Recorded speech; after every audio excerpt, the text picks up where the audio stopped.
우리는 모두 하나님의 은혜로 그리스도의 일꾼으로 부름받은 사람들입니다.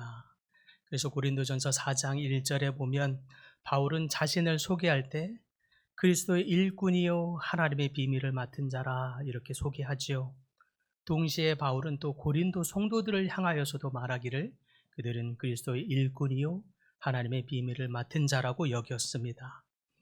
여기에서 일꾼이라고 하는 이 말은 헬라어로 헤페리타스라고 하는 말입니다. 이 히페레테스라고 하는 이 단어는 배의 가장 밑창에서 노를 젓는 노예를 일컫는 말입니다. 고린도 교회 신자들을 향해서 바울은 배의 제일 밑창에서 노를 젓는 노예들로 비유한 것인데요. 이 회페리테스라고 하는 이 일꾼들, 배를 움직이는 일꾼들입니다. 배를 움직이는 이 회페리테스라고 하는 이 일꾼들이 없으면 전쟁에 나갈 수도 없습니다. 그러나 이 일꾼들은 배가 어디로 가는지 모릅니다. 심지어 배의 방향이나 배의 속도, 배의 시간, 어느 것 하나도 스스로 결정할 수 있는 사람이 아닙니다.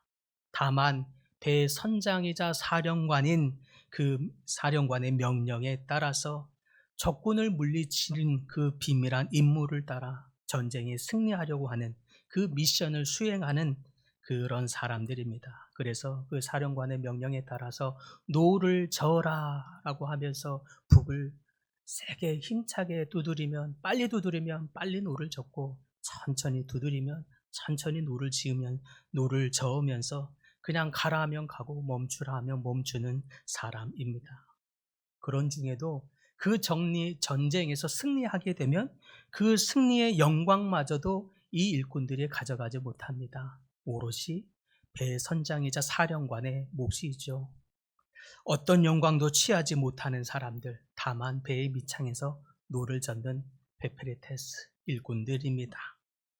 동시에 이 일꾼들은 하나님의 비밀을 맡은 자입니다. 단순한 일꾼이 아니지요. 특별한 사명, 곧 하나님의 대리자입니다. 비밀한 미션, 과업을 위해서 배의 제일 밑창에서 순전히 그냥 노를 젓고 있는 그렇게 순종을 하는 사람들입니다. 이 표현에서 우리가 주목해야 할 부분이 있습니다. 바로 하나님의 비밀을 맡은 자라고 하는 사실입니다.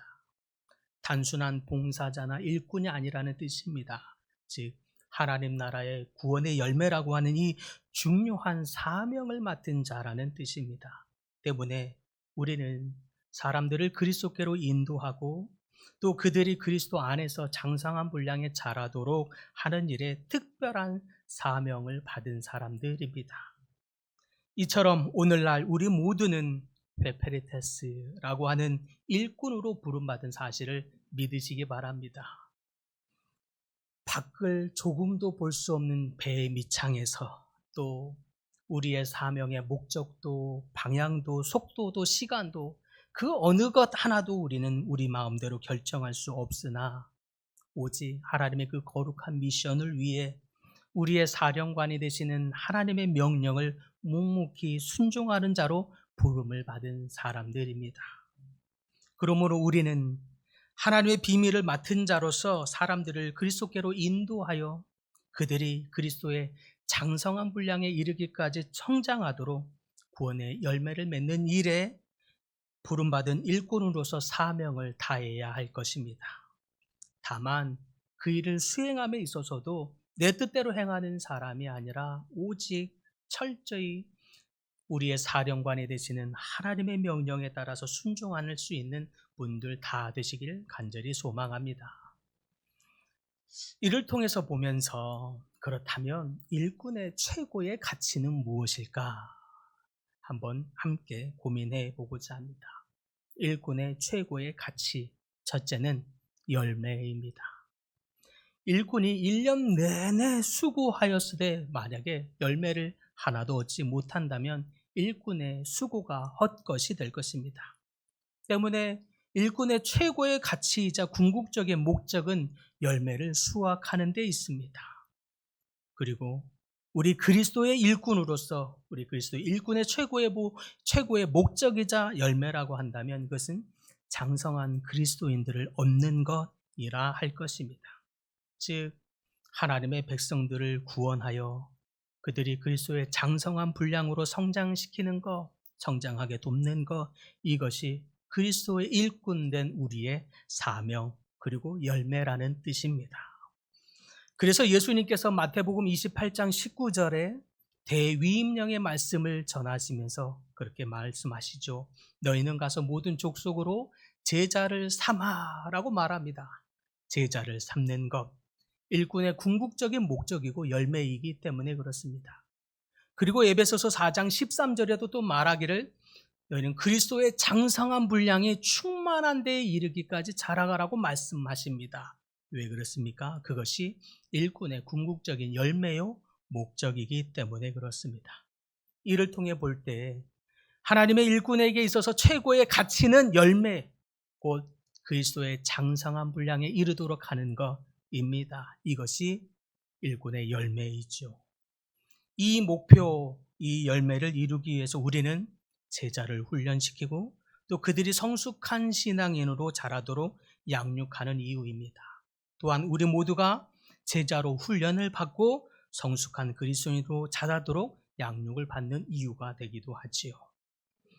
하나님의 백성을 그리스도의 장성한 분량으로 성장시킨다는 것, 성장한다는 것, 즉 열매가 맺도록 자양분을 공급하는 삶, 곧 영향력을 끼치는 삶을 살아야 한다는 뜻입니다.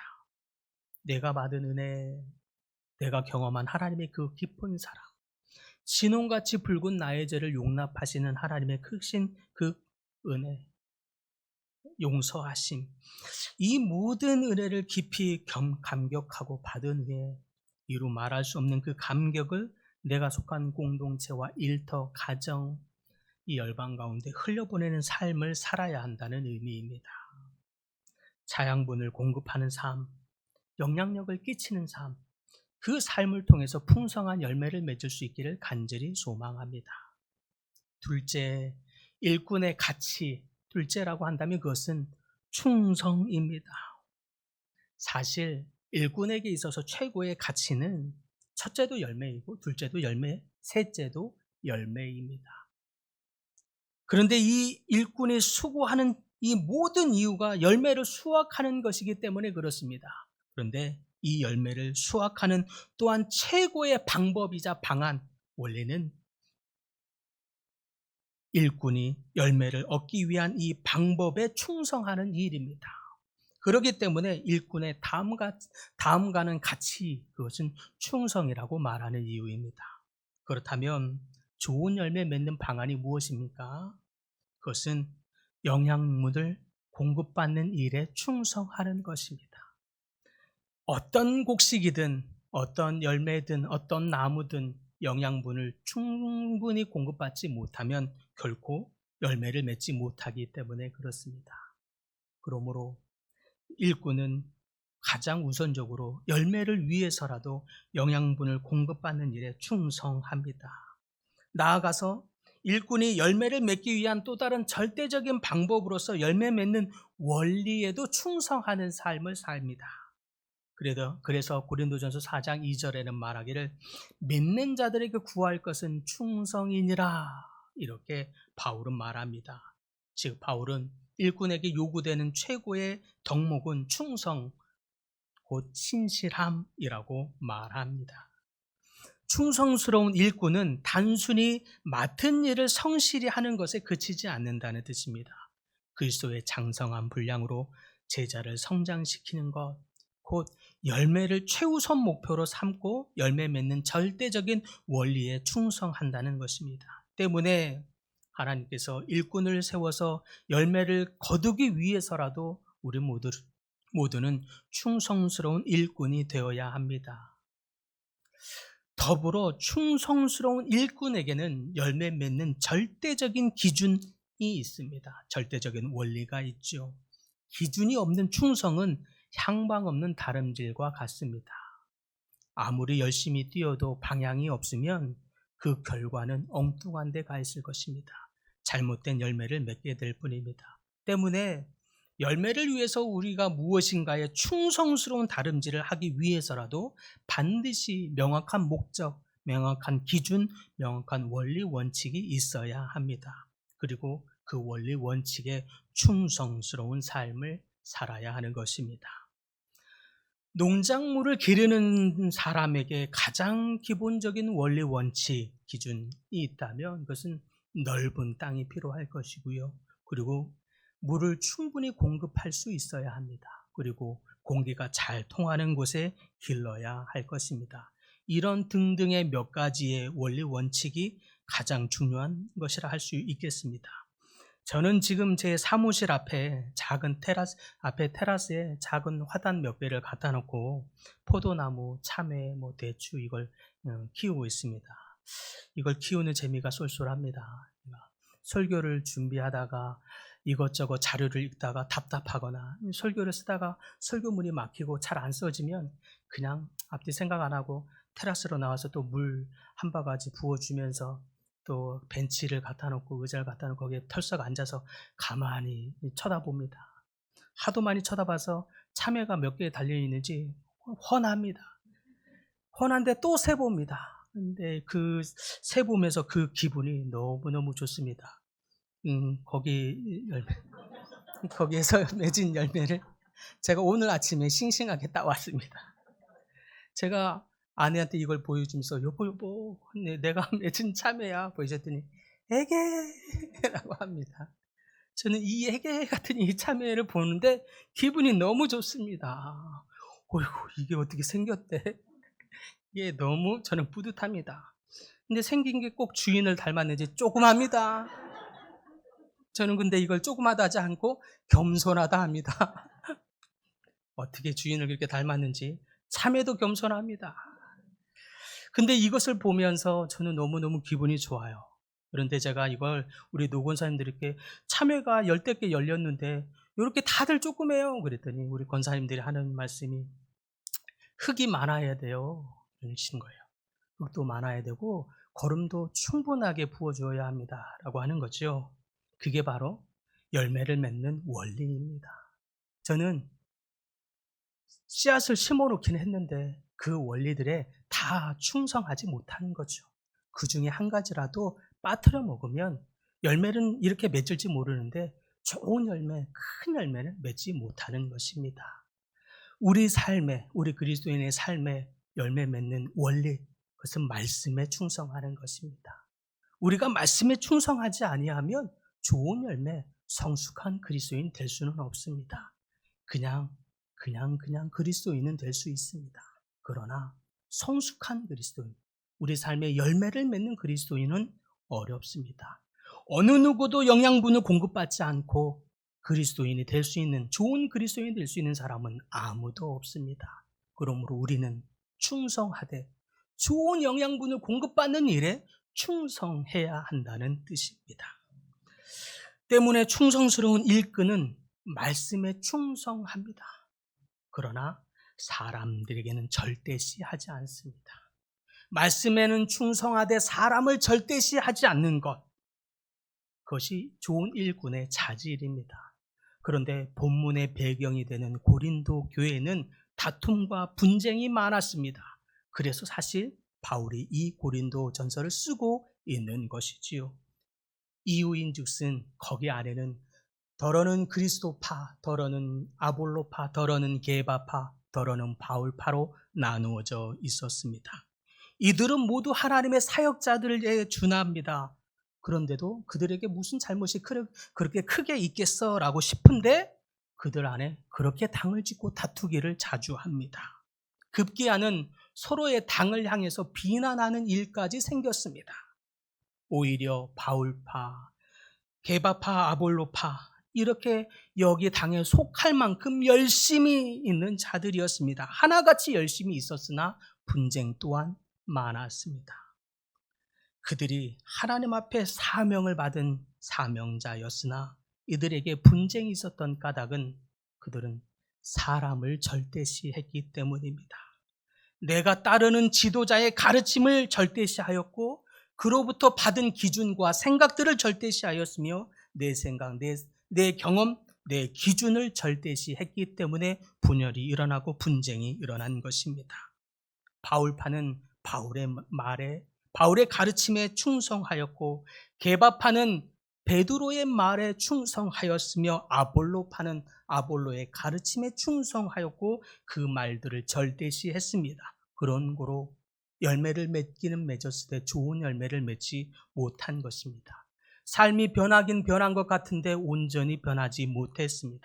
때문에 바울은 이런 안타까운 고린도 교회를 보면서 더더욱 자신을 낮추어서 소개하기를, 회페르테스, 배 밑창에서 노를 젓는 일꾼이라고 자기를 소개하면서, 나도 나를 절대시하지 아니하노니 오직 하나님의 말씀을 절대시하는, 순종하는 노예, 그렇게 자신을 그런 일꾼으로 소개하고 있는 이유입니다. 그래서 고린도전서 4장 3절에 보면 고백합니다. 나도 나를 판단하지 아니하노니. 무슨 말입니까? 나도 내 판단을 절대시하지 않는다는 뜻입니다. 나도 내 생각을 절대적인 것으로 삼지 않는다는 것입니다. 오직 나를 부르시는, 나의 사령관이 되시는 하나님만을 절대시한다는 의미입니다. 그런 까닭에 이 바울이 하나님 앞에 이렇게 놀랍도록 귀한 도구로 쓰임받을 수 있었던 이유가 있다면, 바울은 스스로를 이런 아무 영광도 없고 목표도 방향도 어떤 것도 결정할 수 없는 철저히 자기 인격과 자아를 내려놓고 오직 나의 사령관이 되신 하나님의 말씀만 의지하면서 그것만을 절대시하며 순종하였던 까닭에 하나님은 그 바울을 마음껏 사용할 수 있었던 것입니다. 그 때문에 바울을 통해서 수많은 전도의 열매를 맺을 수 있었던 이유입니다.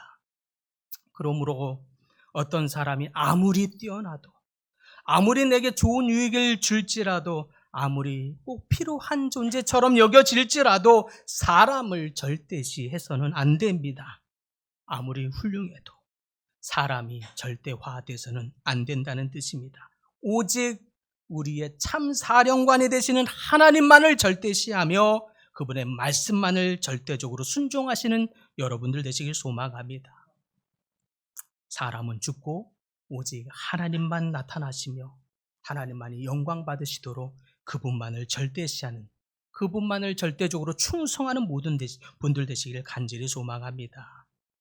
페페르테스, 노예가 오직 선장인 사령관의 말에만 절대시함으로써 승리할 수 있었던 것처럼 하나님만을 절대적인 주로 모시면서 그분만을 따르는 삶의 원리에 충성함을 통해서 수많은 열매를 맺는 모든 분들 되시기를 간절히 바랍니다. 마지막으로 일꾼의 가치, 그것은 돌봄입니다. 돌봄은 열매를 위해서 그리스도의 장성한 분량으로 성장시키기 위한 도구이기 때문에 그렇습니다. 좋은 열매를 무르익게 하기 위해서는 끊임없이 잡초를 제거해줘야 하고, 병충해를 막기 위해서 때로는 약도 뿌려줘야 하고, 새가 와서 또 벌레가 와서 열매를 쪼아먹는 일에 지켜줘야 합니다. 제가 옆에 심어놓은 포도나무는 망했습니다. 뭔 새가 그렇게 날라드는지 3마리 4마리씩 날라듭니다. 다 따먹고 몇 개 안 남고 나니까 이제 안 옵니다. 새가. 지켜줘야 합니다. 돌봐야 합니다. 그래야 좋은 나무로 좋은 열매를 맺을 수 있는 것입니다. 신앙의 열매도 마찬가지이죠. 그리스도인의 장성한 분량에 이르도록 열매 맺기 위해서는 우리가 주님의 말씀 앞에 양육받아야 하는 이유가 바로 거기에 있는 것입니다. 돌봄이 없는 나무는 온전한 열매를 맺을 수 없습니다. 그래서 그런 말이 있습니다. 용맹한 군사는 태어나는 것이 아니라 만들어진다. 제자는 태어나는 것이 아니라 만들어지는 것이다 라는 뜻입니다. 어떤 제자도 어느 날 아침 뚝딱 태어난 제자는 아무도 없습니다. 끊임없이 광야를 지나고 통과하면서 넘어지고 자빠지되 다시 한번 하나님의 말씀을 붙들면서 일어나는 훈련을 하고 또 훈련을 하면서 주님의 말씀 앞에 양육받고 또 양육하고 그렇게 자라나면서 제자로 만들어진 것입니다. 훈련받지 않는 장수는 한 명도 없었고 말씀으로 양육받지 않고서 성숙한 그리스도인이 된 이는 아무도 없습니다. 그러므로 좋은 그리스도인으로서 일꾼으로서 좋은 열매 맺기 위해서는 반드시 말씀 안에서 양육받고 또 양육해야 하는 것입니다. 또 다른 누군가에게 영향력을 흘려보낼 수 있을 만한 그런 성숙한 열매로 성숙한 나무로 성장하기 위해서는 그래서 좋은 열매를 맺기 위해서는 끊임없이 말씀으로 양육받는 그리고 양육하는 모든 분들 되시기를 간절히 바랍니다. 예수님께서도 제자들을 직접 훈련시키셨습니다. 그분은 말씀으로 가르치고 삶으로 보여주면서 제자들이 하나님의 나라를 이해하고 그 길을 걸어갈 수 있도록 끊임없이 양육하셨습니다. 그러므로 우리도 예수 그리스도를 본받아 그리스도의 제자로 훈련받고 양육받으며 또 다른 사람들에게 제자로 서지도록 열매를 맺을 수 있도록 훈련하고 양육하는 일에 섬겨야 할 줄 믿습니다. 이는 단순히 성경 지식을 배우라는 뜻이 아닙니다. 전인적인 훈련을 통해서 신앙의 기초, 하나님과의 친밀한 관계를 통해서 신앙의 기초를 다지고 그리스도의 마음을 배움으로써 그리스도의 성품을 닮아가는 그런 제자가 되어야 한다는 뜻입니다. 사랑하는 성도 여러분, 우리 모두를 하나님의 그리스도의 일꾼된 자로 부르신 것을 감사하시길 바랍니다. 우리를 하나님이 그리스도의 일꾼으로 불러주셨습니다. 얼마나 영광스러운 직임인지 모릅니다. 그러나 우리의 사명은 단순히 일하는 데 있는 것이 아니라 하나님의 백성을 그리스도의 장성한 분량에 이르도록 돕는 일에 있습니다. 우리가 끊임없이 하나님 앞에 하나님의 말씀 앞에 양육받음으로 장성한 분량에 이르고 또한 그러므로 우리가 영향력을 나타내어 또 다른 제자들이 태어나고 또 다른 제자들이 만들어지고 그들에게서 열매가 맺어지도록 하는 이 일에 우리의 마음을 다해서 흘려보내야 한다는 뜻입니다. 이 일을 위해서 바울이 말한 것처럼 헤페르테스, 일꾼이라고 하는 자기의 모든 자아를 다 완전히 비우고 오직 하나님의 절대적인 말씀에만 충성함을 통해서 풍성한 열매를 맺는 모든 분들 다 되시기를 간절히 축복합니다. 주님, 우리를 그리스도의 일꾼으로 불러주시니 감사합니다. 더불어 우리를 그리스도의 비밀을 맡은 자로 우리에게 사명 주심도 감사와 영광을 드립니다. 주님께서 저희에게 주신 사명 잘 감당할 수 있도록 은혜 주시옵소서, 인도하여 주시옵소서, 도와주시옵소서. 말씀에 대한 충성과 주의 돌보심을 통해 하나님의 백성들이 그리스도의 장성한 분량에 이르도록 성장하게 하여 주시옵소서. 끝까지 충성스럽게 하나님의 말씀 앞에 양육받고 양육함으로 다른 사람을 또한 길러내는 이 일에 헌신하는 일꾼들 다 되게 하여 주옵소서. 하나님, 이 과정에서 사람들의 평가나 생각 또한 자기의 생각과 경험 이런 것들에 충성하기보다는 절대적인 하나님의 말씀 앞에 충성함으로 풍성한 열매 맺는 우리 모든 성도님들 다 되도록 축복하여 주시옵소서. 예수님의 이름으로 기도드립니다. 아멘.